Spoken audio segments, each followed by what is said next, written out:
네, 9월 27일 저녁입니다. 퇴근길 SBS 경제자유살롱 시작하겠습니다. 안녕하세요. SBS 손승욱 기자입니다. 네, 정호선입니다. 네, 오늘 주요 경제 뉴스 바로 살펴보겠습니다. 전현남 기자 나와 있습니다. 안녕하세요. 안녕하세요. 자, 오늘 주식시장 아까 2200선이 무너졌었는데 끝은 조금 달랐던 것 같아요. 오늘 일단 시장을 좀 간단히 짚어볼까요? 네, 말씀하신 대로 코스피가 오늘 오후 한때 2200선이 무너졌었습니다. 네.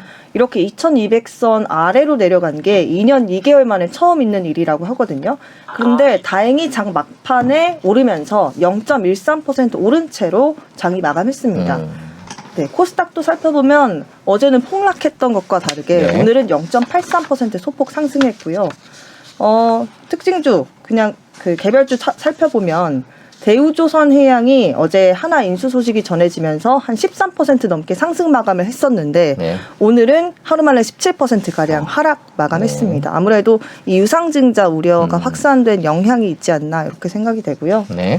또 환율 살펴보면요. 장 초반에는 1,431원까지 올랐습니다. 근데 결국에는 9.8원 내린 1,421.5원에 거래를 마쳤습니다.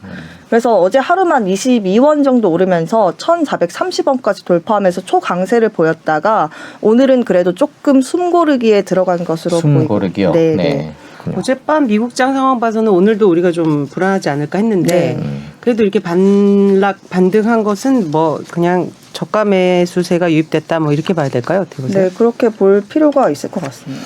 네. 네, 뭐 정호성 기자 얘기한 대로 2200선 무너질 때는 우리도 어제 미국 분위기를 이어가는구나 싶었는데 다행이네요. 근데 블룸버그에서 오늘 아시아 외환위기설을 얘기를 했어요. 그렇죠? 네, 불안감이 여전한 것 같아요. 네, 불안감이 정말 커지고 있는 걸로 네. 보이는데요. 지금 중국 위안화 환율이 달러당 7위안 이미 깨졌고요. 그다음에 엔화도 최근 달러당 145엔을 돌파한 상태잖아요. 그래서 일본의 경우에는 아시아 외환위기 때인 1998년 이후에 24년 만에 개입에 나서는 등 최악의 화폐 가치 하락을 겪고 있습니다. 이렇게 그 아시아 시장을 대표하는 곳이 중국과 일본인데 두 나라의 화폐 가치가 떨어지면서 이 아시아 전체 금융시장에서 급격한 자본 유출이 또 우려되고 있고 이에 따른 불안정성도 우려되고 있는 상황이거든요. 네. 그래서 전문가들에 따르면 블룸버그 보도에 따르면 전문가들은 지금 아시아가 2008년 글로벌 금융위기 스트레스 향해 가고 있고요. 또 그 다음 단계가 이 1997년 아시아 외환위기 수준이 될 수도 있다고 경고했다고 이렇게 보도했습니다. 좀 네. 과잉이라고 생각이 들기도 하는데 네. 2008년 하고의 그때 이제 미국발로 어떤 서프라임으로 시작된 것과 또 이 97년은 특정 지역 네. 다투아라든지 일부 환에 대한 위기가 이제 전반적으로 번진 건데 이 블룸버그의 분석은 어떤 근거가 있을까요? 제가 봤을 때 그 보도를 봤을 때는 예를 들면은 지금 골드만삭스의 전략가라든지 네. 조금 유수의 금융 전략가들을 취재해서 이렇게 좀 결론을 낸 걸로 보이는데요. 네. 뭐 기점까지 구체적으로 제안을 했습니다. 네. 이것도 골드만삭스의 수석 통화 전략가에 따른 분석인데요. 달러당 150엔 선이 뚫리면 지난 1997년 외환위기 수준 혼란이 나타날 수 있다고 이렇게 좀 임계점까지 제시를 했습니다. 구체적으로. 결국 자본이 아시아에서 이제 대거 빠져나갈 것이다 이런 네. 이제 가정을 하는 것 같은데 우리나라에 대한 평가가 또 있나요? 네, 우리나라에 대한 평가도 있었는데요. 이 아시아 외환위기에 취약한 곳으로 뽑은 국가들이 구체적으로 또 있었는데 우리나라도 포함이 됐습니다. 이 한국의 원화, 필리핀 페소, 태국 바트 같이 경상수지 적자 상태에 있는 국가 통화가 가장 취약할 것이라고 보도를 했고요. 안 그래도 우리 한국은행에 따르면 7월에 경상수지가 흑자를 기록하긴 했는데 이 가운데 핵심인 상품수지가 마이너스 11억 넘게 나면서 지난 2012년 이후에 처음으로 적자를 기록했잖아요. 그리고 8월 경상수지가 적자 전환할 가능성이 있다는 분석도 이미 나온 상태입니다.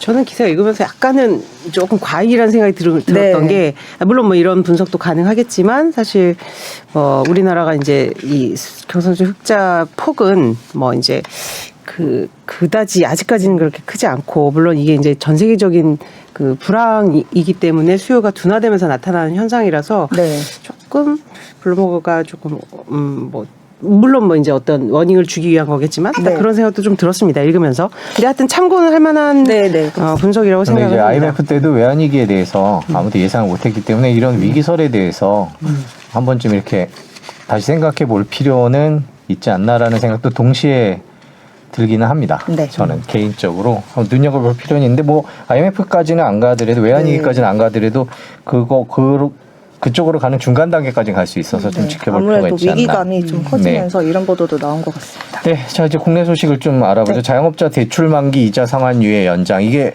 코로나 이후에 계속 해왔던 조치들이죠. 네, 2020년 4월 이후에 4차례가량 연장이 됐었고요. 이번 연장이 벌써 5번째입니다.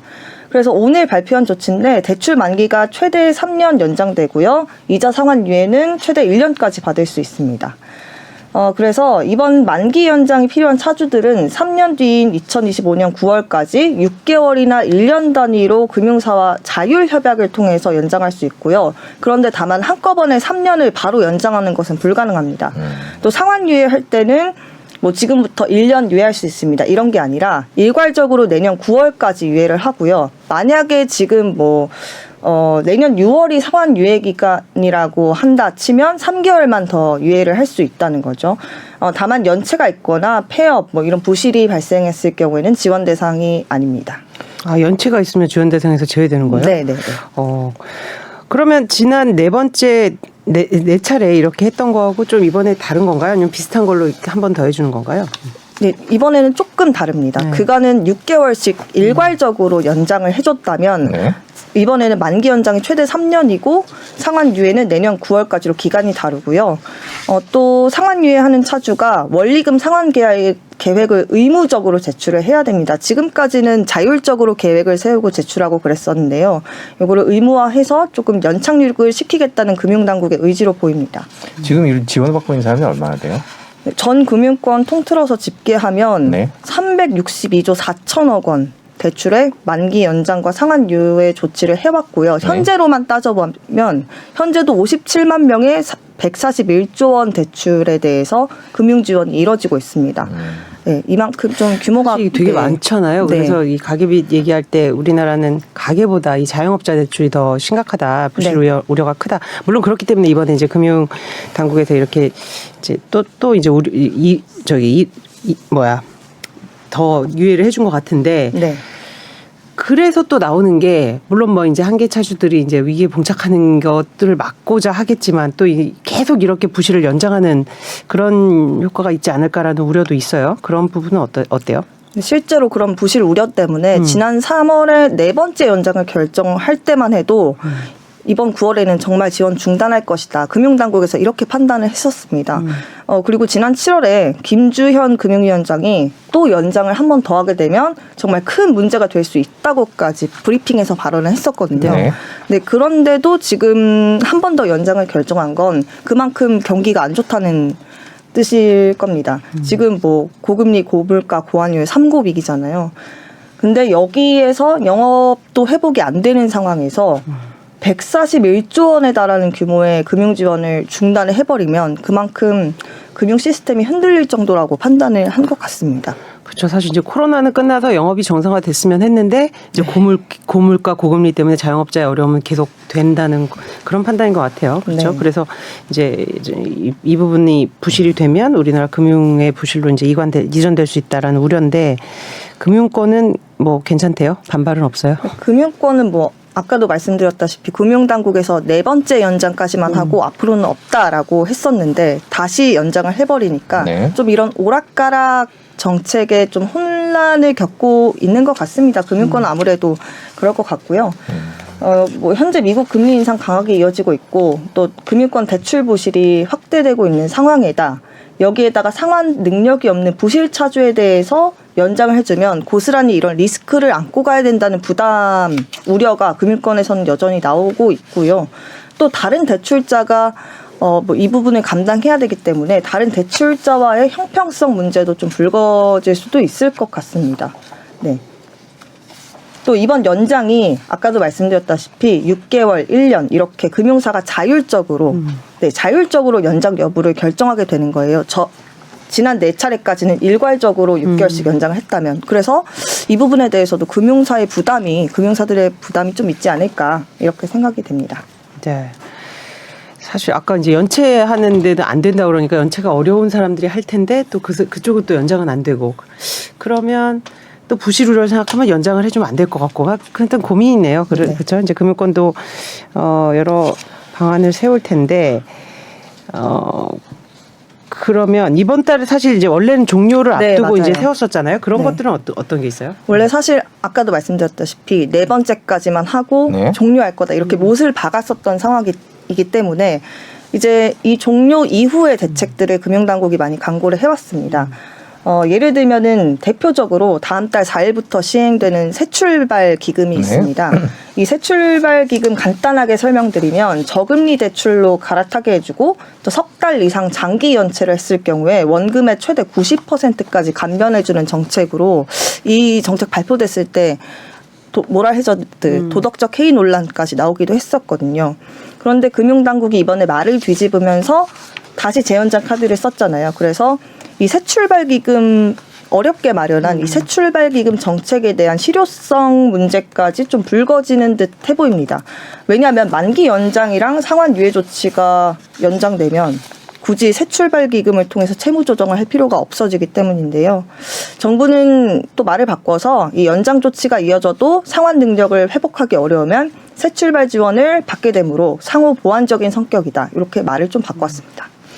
네, 그렇군요. 이게 지금 현재 경제 상황에서 자영업자들에게 도움을 안 줄 수도 없고 계속 네. 도움을 주자니 또 여러 가지 방금 전해주신 문제들이 있고 네. 어떻게 진행되는지 조금 지켜봐야 되겠습니다. 오늘 퇴근길 15분 경제였습니다. 전현남 기자 고맙습니다. 수고했습니다. 네. 네, 오늘 SBS가 전해드렸던 주요 경제 뉴스들을 쭉 보면서 퇴근길 15분 경제 마무리하도록 하겠습니다. 뉴스 보시겠습니다. 어제 금융시장은 검은 월요일이었습니다. 환율이 하루 만에 20원 넘게 오르면서 1,430원 선을 넘었고 코스피도 폭락해 올해 들어 가장 낮은 수준으로 떨어졌습니다. 김정우 기자가 보도합니다. 환율은 외환시장이 열리자마자 뛰어올랐습니다. 1,420원, 1,430원을 차례로 돌파하면서 하루 만에 22원이 오른 1,431.3원에 장을 마쳤습니다. 외환당국이 환율 방어에 나선 걸로 알려졌지만 역부족이었습니다. 일본, 중국까지 아시아 금융시장 전체가 함께 흔들렸지만 우리는 실물 경제에도 위험 신호가 동시에 켜지면서 강달러 현상에 더 시달리고 있습니다. 최근에 이제 경상지 흑자가 계속 줄고 있거든요. 그만큼 국내로 들어오는 달러가 좀 부족해지고 있다, 줄어들고 있다라고 봐야 될 것 같고요. 만약에 경상지가 적자가 나온다라는 부분은 국내 이제 달러 부족 문제가 더 커질 수 있기 때문에 환율 공포에 증시도 무너졌습니다. 외국인 투자자들에 이어 개인 투자자들까지 투자금을 빼기 시작한 영향이 컸습니다. 코스피 지수는 3% 넘게 빠져 올해 들어 가장 낮은 수준으로 떨어졌고 대장주인 삼성전자와 SK하이닉스는 52주 최저가 기록을 연일 갈아치우고 있습니다. 코스닥은 5% 넘게 폭락했습니다. 상장 종목 중에 95%가 하락하면서 24년 역사상 가장 많은 종목이 하락한 날이 됐습니다. 이미 금융시장의 관심은 인플레에서 그 뒤에 올 경기 침체로 옮겨가고 있는 것으로 예상이 되고요. 안전자산인 달러화의 가치는 더더욱 올라갈 가능성이 높다라고 하는 점에서 적어도 강달러 현상은 내년 상반기까지 지속될 가능성이 높아 보입니다. 정부가 우리 기업이 해외에 보유한 달러를 국내로 들여오면 혜택을 주는 방안 등을 대책으로 검토하고 있지만 강달러 파고를 넘기엔 부족하다는 평가입니다. SBS 김정우입니다. 경제협력개발기구 OECD가 내년 세계 경제성장률 전망치를 석 달 전보다 0.6%포인트 낮춘 2.2%로 내려잡았습니다. 러시아 우크라이나 전쟁이 예상보다 길어지고 있는 데다 주요 나라들이 물가를 잡기 위해 강도 높은 통화 긴축을 벌여 경제 회복 속도가 더뎌졌다는 겁니다. 우리나라에 대해서도 내년에 경제성장 동력이 더 떨어질 걸로 보고 경제성장률을 기존 2.5%에서 2.2%로 0.3%포인트 낮췄습니다. 한화그룹이 대우조선해양을 2조 원에 사겠다고 발표했습니다. 대우조선해양은 20년 넘게 정부가 설립한 국책은행인 산업은행의 관리를 받아왔습니다. 전연남 기자입니다. 정부가 대우조선해양을 한화그룹에 넘기는 방식은 2조 원어치, 지분으로는 49.3% 주식을 새로 발행하는 겁니다. 하나는 일대 주주로 올라서고 산업은행은 지분이 55.7%에서 28.2%로 줄면서 2대 주주로 내려갑니다. 정부는 대우조선이 자력으로 살아날 가능성이 없다고 보고 인수위 때부터 매각을 검토해왔습니다. 자력에 의한 정상화 가능성이 낮은 것으로 나왔으며 체질을 개선하고 중장기 경쟁력을 강화하기 위해서는 역량 있는 민간 주인 찾기가 근본적인 해결책이라고 여러 대기업과 접촉했고 한화가 인사 의사를 밝혔다는 겁니다. 한때 회사를 고남 등 특수선과 LNG 운반선 등 상선 부분으로 나눠 파는 방안도 검토했지만 통째로 팔기로 결정했습니다. 하나 측에서 처음부터 얘기할 때 통매각을 한다는 전제하에서 이 얘기가 진행되었기 때문에 특혜 논란을 막기 위해서 앞으로 3주간 한화보다 더 좋은 조건을 제시할 기업이 있는지 공개 입찰도 진행할 방침입니다. 이후 한화가 최종 투자자로 결정되면 본 계약은 올해 안에 이뤄질 전망입니다. 최종 매각은 외국 경쟁당국이 합병 심사를 승인하고 나면 확정됩니다. 산업은행 측은 현대중공업 인수 때와 달리 조선업 간 합병이 아니라 큰 문제가 없을 것으로 내다봤습니다. 최근 7년 사이에 투입된 공적 자금 4조 2천억 원을 어떻게 회수할지에 대해서는 경영이 나아진 뒤에 주가가 오르면 상당 부분 해결될 수 있을 것이라고 밝혔습니다. SBS 전연남입니다.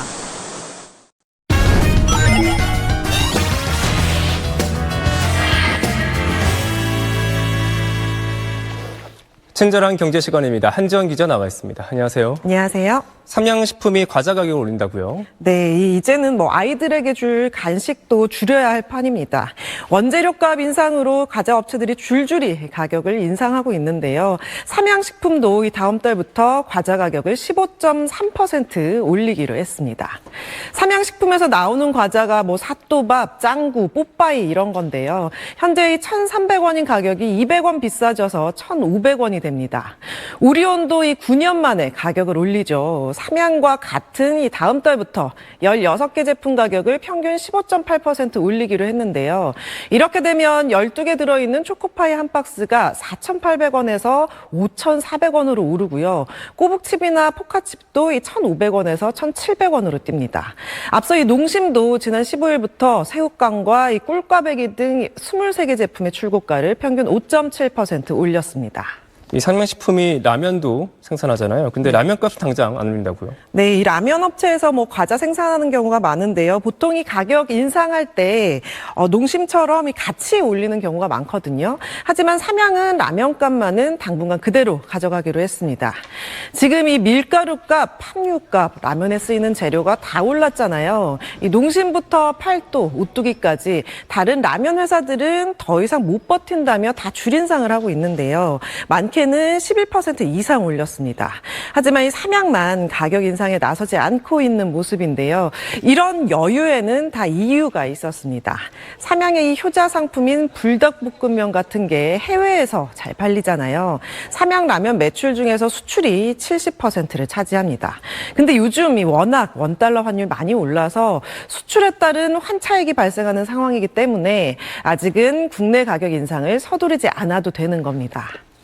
요즘 배추값이 정말 너무 많이 오르는 것 같습니다. 네, 이 여름철 폭우와 폭염에다가 이 태풍 흰남노까지 겹치면서 배추값 너무 비싸졌습니다. 배추 한 포기 소매 가격이 요즘 10,000원에 육박하잖아요. 인터넷 쇼핑으로 이 한 포기 얼마에 살 수 있는지 봤더니 10,000원 후반대는 예사고 20,000원이 넘어가는 경우도 꽤 눈에 띄었습니다. 다른 김치 재료 가격도 다 오르면서 이 평년보다 김치 담그는데 돈이 2배 더 드는 수준이라서 요즘 김치 안 사 먹고 이 장아찌 같은 이 대체 반찬 찾는 분도 많습니다. 그냥 이 포기김치 사 먹자 해서 한 장보기 앱에서 봤더니 여전히 다 품절 상태인데요. 작황 저조로 이 당분간 입고가 어렵다고 뜹니다. 이러면 포장김치 가격도 올라갈 수밖에 없는 상황이죠. CJ는 지난 15일부터 비비고 김치 가격을 평균 11% 인상을 했고요. 대상도 다음 달 1일부터 종갓집 김치 가격을 평균 9.8% 올립니다. 대형마트 입장에서는 지금 당장 이 배추 물량을 확보하는 게 좀 급선무일 것 같습니다. 네, 지금 한 폭이 10,000원 훌쩍 넘는 가격에도 없어서 못 사는 상황인데요. 11월, 12월 김장철을 앞두고 대형마트들이 산지 추가 확보에 빠르게 나서고 있습니다. 한 대형마트에선 기존의 이 배추 물량을 수급해왔던 2곳 외에도 한 곳을 더 늘렸는데요. 추가된 공급 업체에서 이 전체 배추 물량의 30%를 공급받을 예정입니다. 또 다른 대형마트도 이 예년보다 물량을 40% 정도 더 확보했습니다. 이전까지 대부분 물량을 수급해왔던 매봉산 고랭지 작황이 좋지 않자 다른 지역과 이 계약 면적을 더 추가한 겁니다. 여기에 배추값이 급등하고 있는 상황을 고려해서 절임 배추 사전 예약 판매도 예년보다 한 달 정도 더 앞당긴 모레부터 진행합니다. 절임 배추 20kg을 4만 원 안팎으로 파는데요. 배추 200톤을 사전 협의해서 시세의 절반 수준으로 낮췄습니다. 배추값이 뛰고 있는 와중에도 이 낙관적인 전망도 나오고 있습니다. 보통 배추는 2-3개월 정도 키운 뒤에 수확을 하는데 9월 들어서 이 기상 상황이 나쁘지 않기 때문에 김장철인 11월에는 이 수확량이 늘어날 수 있다는 설명입니다. 잘 들었습니다. 고맙습니다.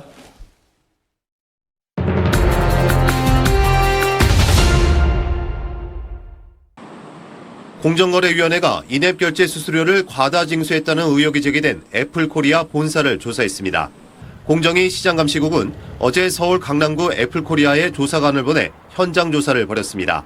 앞서 모바일 게임협회는 애플이 인앱 결제 수수료를 부당하게 계산해 개발사들로부터 약 3,500억 원을 더 챙겼다며 공정위에 신고했습니다. 협회는 애플이 개발사들로부터 받아야 할 인앱 결제 수수료율은 30%지만 부가가치세 10%를 더한 금액을 매출액으로 잡아 실제로는 33%를 떼갔다고 주장했습니다. 경제협력개발기구 OECD가 우리나라의 내년 경제 성장률 전망치를 종전 2.5%에서 2.2%로 0.3%포인트 하향 조정했습니다. 이는 우리 정부의 전망치 2.5%와 아시아개발은행의 2.3%보다는 낮고 2.1%로 예상한 한국은행보다는 높은 수치입니다. 내년 물가 상승률 전망치는 종전 3.8%에서 3.9%로 0.1%포인트 상향 조정됐습니다. OECD는 우크라이나 전쟁 장기화에 따른 에너지 식량 가격 상승으로 세계 경제 성장이 정체됐으며 주요국의 통화 긴축으로 경기 회복이 상당 기간 지연될 전망이라며 한국은 향후 대외 수요가 둔화하면서 성장 모멘텀이 점차 약화할 것으로 보인다고 설명했습니다. 삼양식품은 원부자재 가격 인상에 따라 다음 달부터 핫도바, 짱구, 뽀빠이 등 3개 제품의 편의점 가격을 15.3% 올린다고 밝혔습니다. 주력 제품인 삼양라면과 불닭볶음면 등 라면은 이번에는 가격을 올리지 않지만 인상을 고심하고 있다고 설명했습니다. 앞서 농심과 팔도, 오뚜기 등 주요 라면 제조사들은 줄줄이 가격을 올렸습니다. SBS 송욱입니다.